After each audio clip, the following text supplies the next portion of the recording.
আমাদের আয়েশা রাদিয়াল্লাহু তাআলা থেকে একটা হাদিস বর্ণিত হয়েছে সহিহ বুখারীতে যে নবী করিম সাল্লাল্লাহু আলাইহি ওয়াসাল্লাম বলেছেন, যখন বৃষ্টি দেখি আমরা তখন যেন আমরা দোয়া পড়ি আল্লাহুম্মা সয়িবান নাফিআ, অর্থাৎ আল্লাহ আপনি উপকারী বৃষ্টি দান করুন।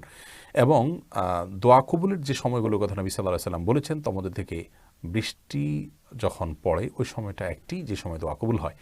কিন্তু বৃষ্টিতে ভিজে দোয়া করতে হবে এমন কোনো শর্ত হাদিসে উল্লেখ করা হয়নি। তবে হ্যাঁ, একটা হাদিসের ভাষ্য থেকে বোঝা যায় যে নবী সাল্লাল্লাহু আলাইহি ওয়াসাল্লাম দুই সময় দোয়া কবুলের কথা বলেছেন। তার মধ্যে একটা হলো আদ-দুআ ইনদান নিদা, আযানের সময় দোয়া কবুল হয়, ওয়া তাহতাল মাতারি, এবং বৃষ্টির নিচে দোয়া কবুল হয়। এখানে বৃষ্টির নিচে বলতে আপনি বাসায় বা কোনো জায়গায় আছেন, বৃষ্টি হচ্ছে, তাহলে আপনি বৃষ্টির নিচেই থাকলেন, কিন্তু এখানে ভেজার কোনো শর্ত দেওয়া হয়নি, বিধায় বৃষ্টি চলাকালীন সময় দোয়া করলে দোয়া কবুল হবে ইনশাআল্লাহ তাআলা।